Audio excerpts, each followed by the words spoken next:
Hello दोस्तों, SSC focus में आपका स्वागत है। आज हम डिस्कस करने जा रहे हैं कॉन्स्टिट्यूशनल अमेंडमेंट। शायद ही कोई गवर्नमेंट एग्जाम होगा वहाँ पर कॉन्स्टिट्यूशनल अमेंडमेंट से क्वेश्चन ना पूछा गया हो। ये एक बहुत इंपॉर्टेंट टॉपिक है, बहुत शॉर्ट है और बहुत ही ज़्यादा वेटेज वाला टॉपिक है, तो ध्यान से करिएगा। चलिए शुरू करते हैं। कॉन्स्टिट्यूशन के फॉर्मेशन के टाइम पे हमारे फोर फादर्स ने डिसाइड किया कि कॉन्स्टिट्यूशन को एक लिविंग डॉक्यूमेंट बनाना है। इसका मतलब कि कॉन्स्टिट्यूशन समय के हिसाब से अडॉप्ट हो सके और उसमें चेंजेस लाए जा सकें अकॉर्डिंग टू द सिचुएशन। इसीलिए इसमें आर्टिकल 368 मेंशन किया गया, जो है कॉन्स्टिट्यूशन के अमेंडमेंट से रिलेटेड। कॉन्स्टिट्यूशन को अमेंड करने के लिए 3 प्रकार के प्रोसीजर हैं। या तो सिंपल मेजॉरिटी से कर दो, जो कि स्टेट फॉर्मेशन, नया स्टेट बनता है उसमें यूज़ होती है, या तो फिर स्पेशल मेजॉरिटीज़ कर लो, इमरजेंसी के टाइम पे इस मेजॉरिटी की ज़रूरत पड़ती है, या फिर special majority plus half the states.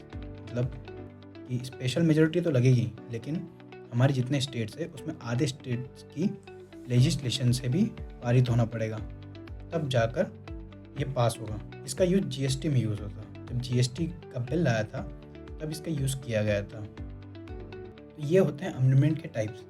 अब हम चलते हैं फर्स्ट अमेंडमेंट से लेकर जो अभी लेटेस्ट अमेंडमेंट हुआ है उस तक। फर्स्ट अमेंडमेंट जो 1951 में हुआ था, इसमें 9 शेड्यूल ऑफ द कॉन्स्टिट्यूशन को ऐड किया गया था और उसमें कुछ लॉज ऐसे मेंशन किए थे, स्टेट और सेंटर के लॉज, जिनको कोर्ट चैलेंज नहीं कर सकता।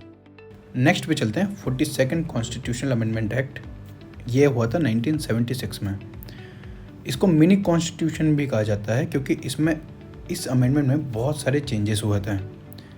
इसमें पहली बार प्रियम्बल को अमेंड किया था। प्रियम्बल में 3 नए वर्ड जुड़े थे, सोशलिस्ट, सेकुलर और इंटीग्रिटी। यही वो अमेंडमेंट था जिसमें फंडामेंटल ड्यूटीज़, जो आर्टिकल 51A में मेंशन्ड है, उनको ऐड किया गया था। ये इमरजेंसी के दौरान हुआ था, इंदिरा गांधी गवर्नमेंट के टाइम पे। इसमें और भी बहुत सारे अमेंडमेंट हुए थे जो 73rd और 74th अमेंडमेंट एक्ट से रिमूव कर दिए गए थे। चलते हैं नेक्स्ट की तरफ। नेक्स्ट है 44th कॉन्स्टिट्यूशनल अमेंडमेंट एक्ट 1978। इसमें आर्टिकल 352 में मेंशन था इंटरनल डिस्टर्बेंस, जो इमरजेंसी लगाने के लिए यूज़ हो सकता था। तो वो बहुत एक वेग टर्म थी, उसको हटाकर आर्म्ड रेबिलियन कर दिया था। यही वो कॉन्स्टिट्यूशनल अमेंडमेंट एक्ट था जिसमें फंडामेंटल राइट था हमारा, राइट टू प्रॉपर्टी, उसको वहाँ से हटाकर उसे एक लीगल राइट बना दिया था 300 आर्टिकल ए के अंडर। नेक्स्ट पे चलते हैं जो है 61st कॉन्स्टिट्यूशनल अमेंडमेंट एक्ट 1988। इसमें वोटिंग एज को रिड्यूस कर दिया था, जो पहले 21 थी उसे 18 कर दिया था। ये राजीव गांधी गवर्नमेंट के टेन्योर के अंदर आया था और इसमें आर्टिकल 326 को अमेंड हुआ था। नेक्स्ट है 73rd कॉन्स्टिट्यूशनल अमेंडमेंट 1992 में हुआ था। इसमें डिसेंट्रलाइजेशन ऑफ पावर हुआ था। बेसिकली पंचायती राज को इंट्रोड्यूस किया था, 3rd टायर ऑफ गवर्नमेंट आया था। इसके पहले भी पंचायती राज एग्जिस्ट करता था, लेकिन हर स्टेट अपने हिसाब से डिसाइड करता था। लेकिन इस अमेंडमेंट से पंचायती राज को एक प्रॉपर स्ट्रक्चर प्रोवाइड किया गया था थ्रू आउट इंडिया। इसका mention schedule 11 of constitution of India के अंदर मेंशन्ड है। 74th कॉन्स्टिट्यूशनल अमेंडमेंट एक्ट 1992 में ही आया था। ये भी सिमिलर था, लेकिन इसमें म्यूनसिपैलिटीज़ की पावर्स को और म्यूनसिपैलिटीज़ का एक स्ट्रक्चर डिफाइन किया था और ये शेड्यूल 12 में मेंशन्ड है। नेक्स्ट पे चलते हैं 86th कॉन्स्टिट्यूशनल अमेंडमेंट एक्ट 2002। इसके अंदर फ्री और कंपलसरी एजुकेशन 6 से 14 साल के बच्चों के लिए प्रोवाइड करना, ये स्टेट ने एक फंडामेंटल राइट बना दिया था आर्टिकल 21A के अंडर में। ये पहले DPSP का पार्ट था आर्टिकल 45 के अंडर में, लेकिन इसको फिर फंडामेंटल राइट की तरह प्रोवाइड कर दिया।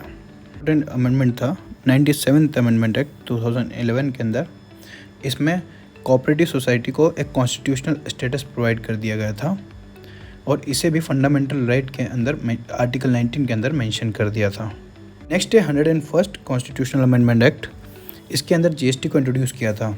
इस एक्ट को पास करने के लिए special majority 50% of the state की कंसेंट ली गई थी। एक्ट के लिए GST काउंसिल की भी फॉर्मेशन हुई थी, जो 379A के अंदर मेंशन्ड है। चलते हैं नेक्स्ट की तरफ, जो है कॉन्स्टिट्यूशनल अमेंडमेंट एक्ट 102।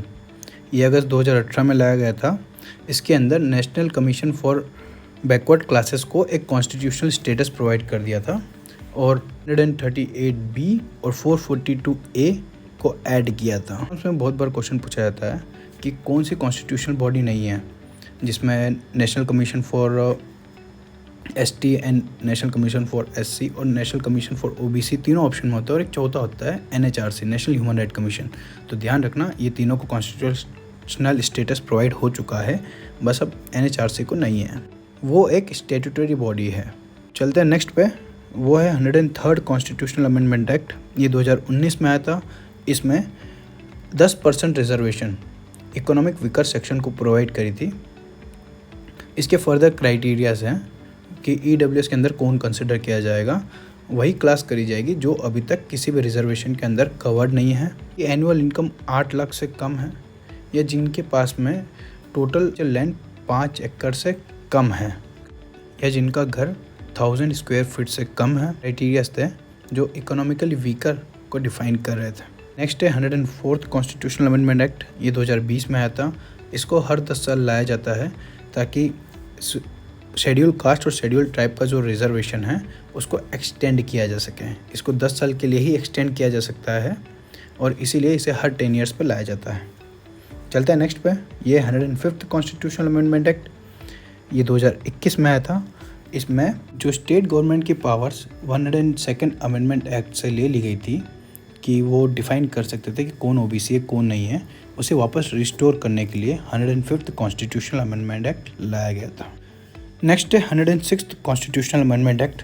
इसे 2023 में लाया था, वुमेन रिजर्वेशन बिल 2023 के नाम से। इसका पर्पस था 1/3 ऑफ द रिजर्वेशन वुमेन को प्रोवाइड करना इन लेजिस्लेटिव असेंबलीज।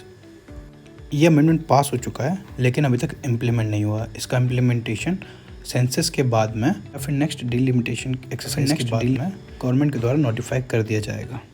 ये थी हमारी सारी कॉन्स्टिट्यूशनल अमेंडमेंट जो बहुत ज़्यादा एग्जाम्स में पूछी जाती है। इनको बार बार रिवाइज करना and please do like and subscribe.